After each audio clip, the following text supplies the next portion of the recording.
नमस्कार, मैं रागिनी सिंह और मैं हर्षवर्धन। स्वागत करते हैं आपका भारतीय न्यूज के हमारे प्रोग्राम वेलनेस मैटर में। ओबेसिटी यानी मोटापा आज दुनिया भर में एक बड़ी समस्या बना हुआ है।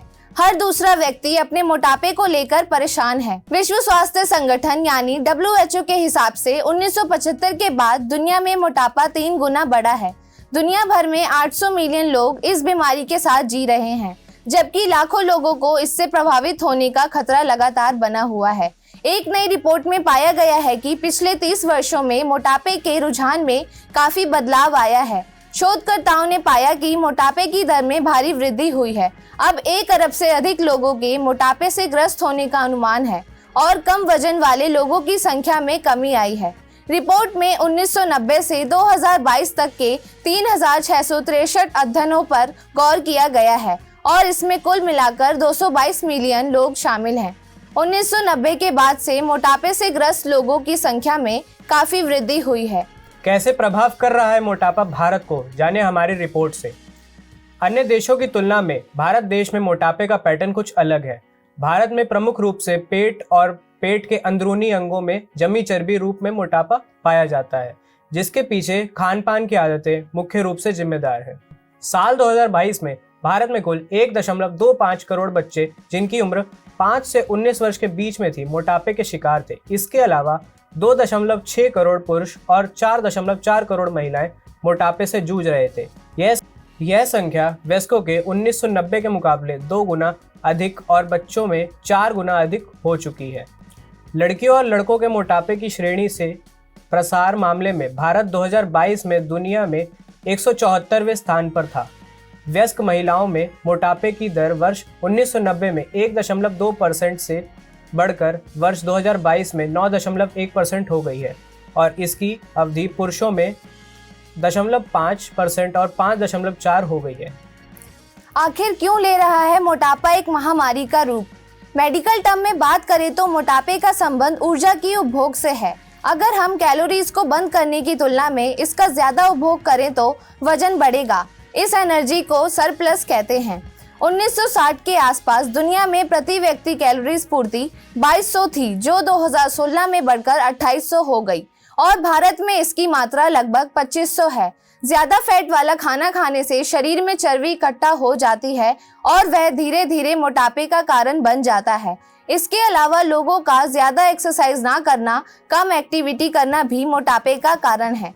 अगर हम आयुर्वेद के हिसाब से समझे तो मोटापे का असली कारण फैट का बाय प्रोडक्ट स्वेट को अपने शरीर से ना निकालना है, क्योंकि आजकल लोग ज्यादा एक्सरसाइज नहीं करते तो यह स्वेट उनके बॉडी में इकट्ठा होता रहता है और ज्यादा स्वेट ना निकलने के कारण लोग मोटापे का शिकार होते हैं।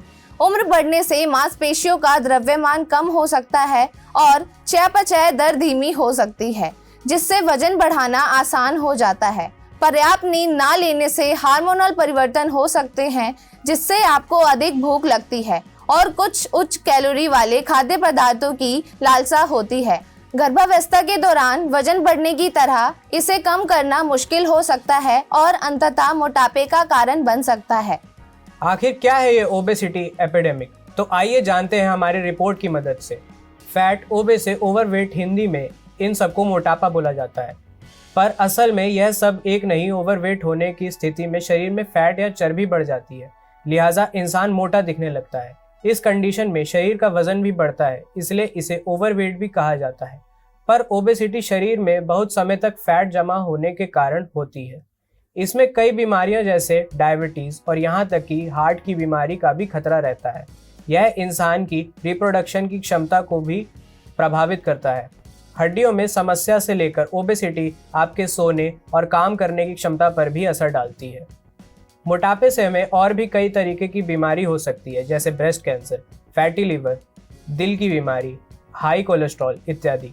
वहीं दूसरी ओर बच्चों एवं किशोर को सांस लेने में तकलीफ, कोल्हू एवं पीठ पर खिंचाव के निशान, भोजन विकार, ऑर्थोपेडिक समस्या के लक्षण दिखाई देते हैं। कैसे पता चले कि आप में ओबेसिटी है या फिर आप ओवरवेट हैं? तो जानिए हमारी रिपोर्ट की मदद से।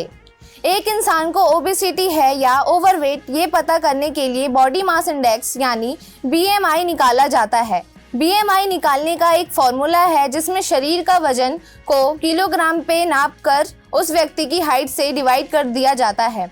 यहाँ ध्यान रखना होता है कि हाइट को मीटर में नापने के बाद उसका स्क्वायर किया जाता है।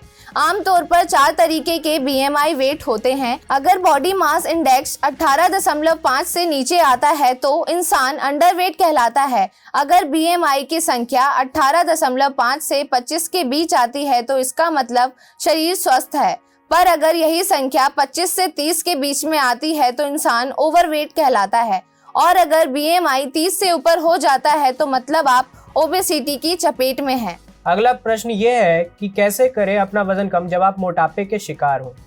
ऐसी कई सारी चीज़ जिन्हें फॉलो करने पे आप अपने मोटापे को काबू पा सकते हैं, जैसे जितना हो सके उतनी कम मात्रा में चीनी खाएं। अगला प्रश्न यह आता है कि कैसे करें हम अपना वजन कम जब आप मोटापे के शिकार हो। ऐसी कई सारी चीज़ें हैं जिन्हें आप फॉलो करके आप अपने मोटापे को काबू पा सकते हैं, जैसे जितना हो सके उतनी कम मात्रा में चीनी खाएं, और अगर एकदम से चाय या कॉफ़ी में चीनी बंद नहीं कर सकते तो धीरे धीरे कम करने की कोशिश करें, या फिर गुड़ का इस्तेमाल करें। वज़न बढ़ने से बचने के लिए आपको हर हफ्ते 150 से 300 मिनट की मध्यम तीव्रता वाली गतिविधि करनी चाहिए। तेज़ी से चलना और तैरना मामूली मांग वाली शारीरिक गतिविधि के उदाहरण हैं। इसके अलावा आप योग भी कर सकते हैं। योग शरीर को बाहर एवं अंदर दोनों रूप से स्वस्थ बनाती है। आप अगर मोटापे से परेशान हैं तो एक्सेस फैट हटाने के लिए आप योगा कर सकते हैं। योग केवल शरीर से वजन ही कम नहीं करता, लेकिन यह आपके शरीर को काफ़ी सारी बीमारियों से भी बचाता है। ऐसे कई योग पोज जिन्हें फॉलो करके आप अपना वजन घटा सकते हैं, जैसे धनुरासन। ऐसा योगासन है जो पूरे शरीर को वजन को कम करती है, लेकिन बेली फैट पिघलाने में खास तौर से असरदार है। कोणासन वजन घटाने की सबसे आसान योगा गिनती में आती है। ऐसे कई योगा पोज जिन्हें आप फॉलो करके अपना वजन घटा सकते हैं। जो लोग सप्ताह में कम से कम एक बार अपना वजन करते हैं उनके वजन कम होने की संभावना बेहतर होती है। यह तो हुई वह चीज़ जो हमें मोटापे के समय करनी चाहिए, लेकिन ऐसी काफ़ी सारी चीज़ें हैं जो हमें मोटापे के समय बिल्कुल भी नहीं करनी चाहिए। जैसे भोजन ना छोड़ें, क्योंकि इससे दिन में बाद में अधिक खाने का खतरा हो सकता है। नियमित संतुलित भोजन और नाश्ते का लक्ष्य रखें। बहुत अधिक शर्करा युक्त या उच्च कैलोरी वाले पेय पदार्थों का सेवन ना करें, जिनमें शर्करा युक्त पेय और अत्यधिक शराब शामिल है। अपने आप को अत्यधिक प्रतिबंधित ना करें, क्योंकि इससे अभाव की भावना पैदा हो सकती है और स्वस्थ खान पान की आदतों को बनाए रखना कठिन हो सकता है। गतिहीन जीवन शैली ना अपनाएं। शारीरिक गतिविधि को अपनी दिनचर्या में शामिल करने का प्रयास करें। अंत में मैं यही कहना चाहूंगी कि जिसके पास स्वस्थ भोजन के लिए समय नहीं होता, उन्हें देर सवेर बीमारी के लिए समय निकालना पड़ता है। आज के लिए इतना ही। ऐसा ही स्वास्थ्य से जुड़ी जानकारी पाने के लिए हमारे चैनल भारती न्यूज से जुड़े रहें। धन्यवाद।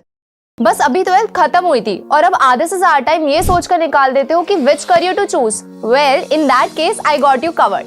ये वीडियो एंड तक देखना, क्या पता I will just make up your mind. You must have thought of कोई बस ऐसा कोर्स मिल जाए जहाँ अनलिमिटेड जॉब ऑप्शन हो, क्योंकि मैं भी यही सोचती थी, जैसे कि journalist, news anchor, radio jockey, screen writer, video editor, event manager, graphic designer, cinematographer, director, public relation officer, entrepreneur. In fact इन सबसे भी ज्यादा जॉब ऑप्शंस चाहिए। तो just choose BAJMC as your career. BAJMC is not just about theory but plenty of practical knowledge too. BAJMC as a course आपको provide करता है world की better understanding, meeting और working with people of top notch industry। और सिर्फ यही नहीं, BAJMC as a course आपको help करता है to grow personally and professionally too. So what are you waiting for? Choose BAJMC, क्योंकि इधर आपको मिलेंगी endless possibilities।